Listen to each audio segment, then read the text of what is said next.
Good morning! It's already 11:30 na. Bumalik ako sa pagtulog. Nagising man ako kanina 7, tapos wala talaga akong motivation, wala akong gana sa morning. So bumalik ako sa pagtulog. Ngayon nagising ako 11:30 na. Nitong week talaga, simula nung Tuesday, Wednesday, tapos kahapon, kaya nandito lang ako sa bahay, naglilinis, nagdeclutter. Yung wala talaga akong ibang ginagawa, like mag-walking. Pero nag-gym man ako, wala akong absent simula nung Monday hanggang kahapon. Maka-stress kasi pag same lang din yung gagawin mo, same routine, tapos wala kang ina-add na something sa week. Yan talaga pag mag-almost 1 week na akong nandito sa bahay, then nag-gym lang, same lang yung ginagawa ko. Parang same-same lang ginawa ko. Medyo ma-stress na ako, kaya kailangan ko nang may gawin na something. Before may gagawin tayo, pagsulat muna tayo sa ating journals. Quotes today kay, if people never did silly things, nothing intelligent would ever get done.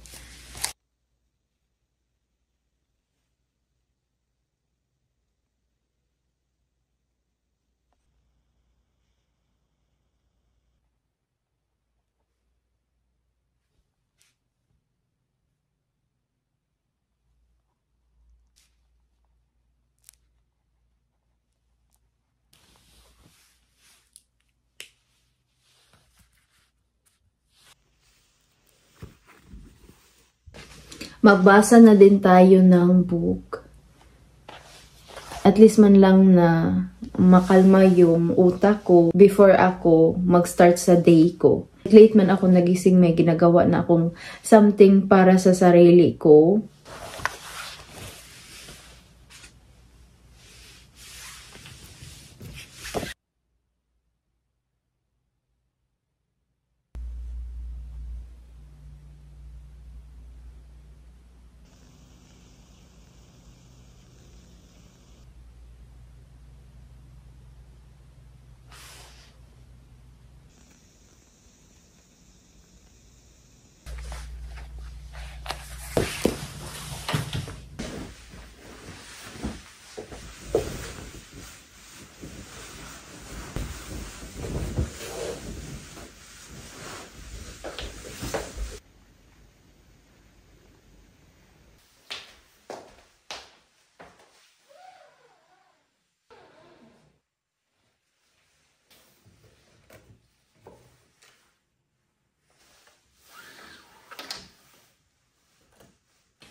Nandito na tayo sa aming sala. I-update ko na lang kayo sa ano na yung mga ganap. As you can see, yung wall natin dito kay white na siya. Kung lagi kayong na-watch sa aking vlog, gray to siya. Tapos pinipin ko siya ng white. Ang advantage nito kapag winter, medyo may light yung bahay namin. Kapag gray kasi, mas mag-dark siya. Especially kapag winter kay dark season. Pili din ako ng mga lamp. Ito siya. Ito yung ating lamp para sa side sa TV. And then, ito yung lamp natin para sa taas. Hindi ko pa sure kung kailan ilagay ng asawa ko sa taas. Sa ceiling, I mean.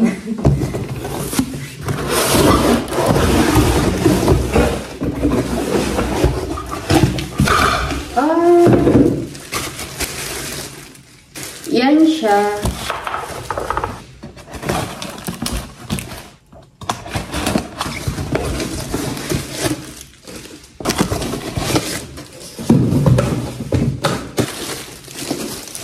Yan. Minimal lang yung gusto ko na mga gamit dito sa aming bahay.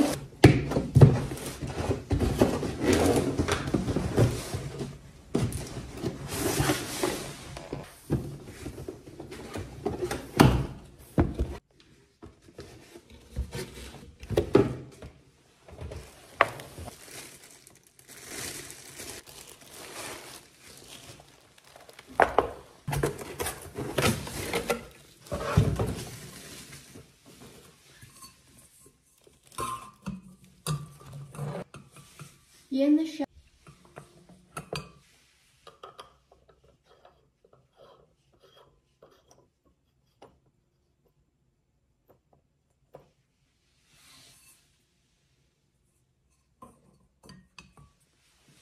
So, yan yung lamp natin na old na i-change natin. And then, i-exchange din natin yung new lamp and then yung plant natin.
Hi guys! Maayong hapon.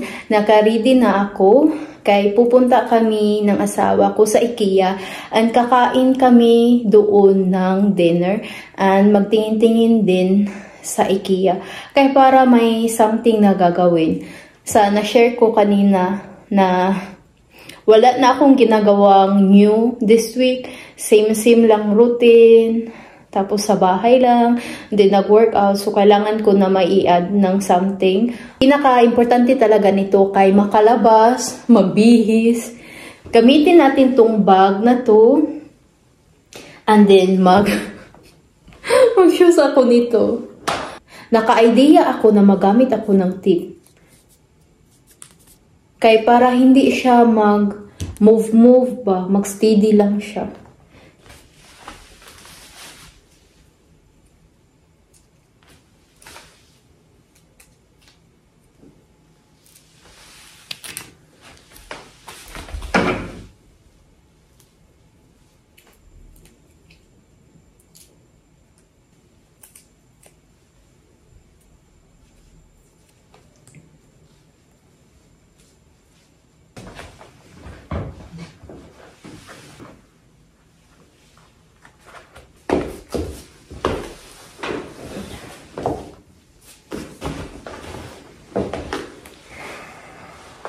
Let's go na, Bunch.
jättefin.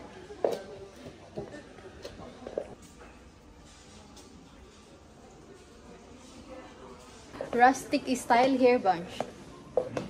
So cute. Aesthetic.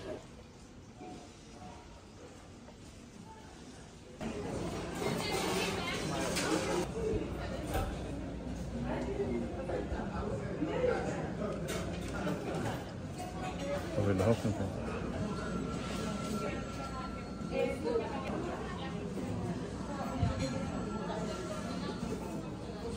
Yeah. Is det bra för dig? Ja.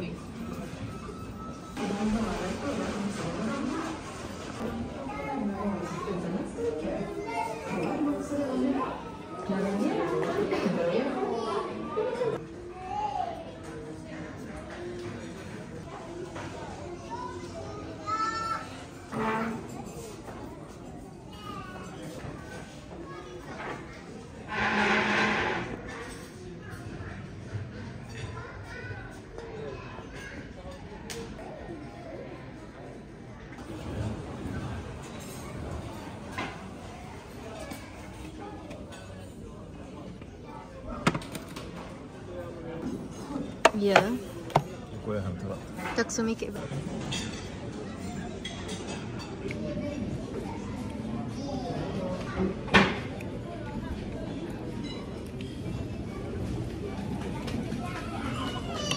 Det är jätteroligt. Vad säger du?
Hänger med ben. Ben.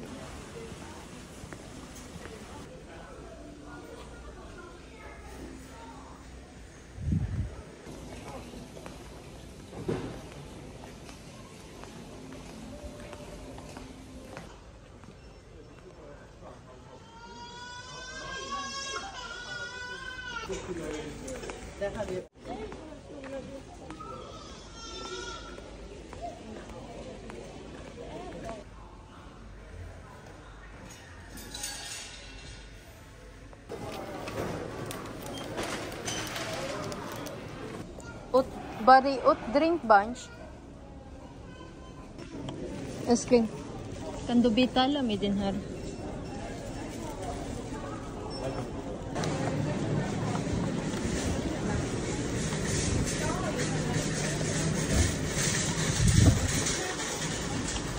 Oh my god.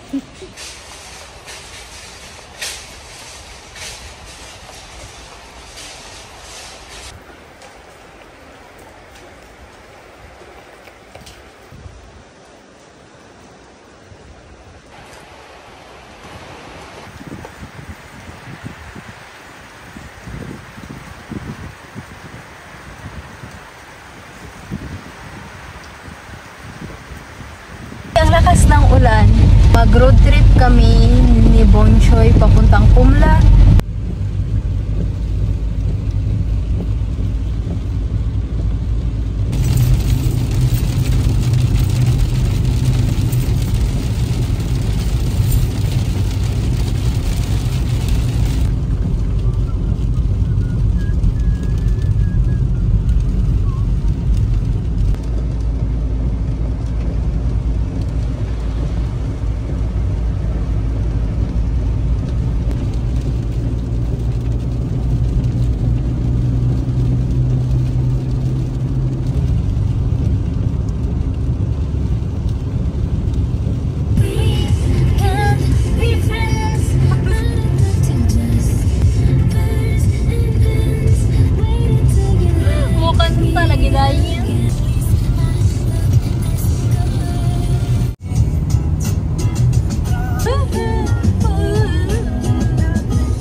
Precis överallt.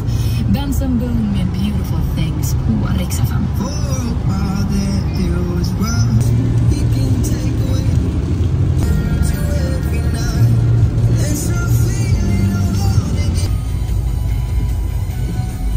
Nasa bahay ka na kami ni Bonchoy. And ito lang yung nabili natin sa IKEA. 6 na baso.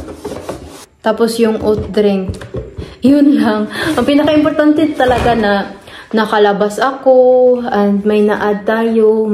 May nakita tayong kakaiba, hindi lang sa bahay at saka sa gym. Nakaka-happy. Hindi na ako medyo nasad, may energy na tayo. Parang mabored ka na ba? Tapos medyo ma-stress ka. Kay same thing lang. Kailangan talagang mag-add. And then makalabas ka, makabihis ka, mapaganda ka. Yung ganun ba? Kanina talaga, grabe ka, Ro. Kay, nung paggising ko talaga, kanina, yung nag-vlog ako, wala talagang kaplano-plano. Yung buhok ko, buhaghag. Tapos, walang kaayos-ayos pa yung mukha ko. Pero, okay din pala na mag-vlog na ganun. Tapos, walang energy. Naging sobrang totoo lang talaga yung vlog ko kanina. I hope na nag-enjoy kayo. And thank you so much sa pag-watch nyo, sa pag-support nyo. I love you so much, guys. Bye-bye.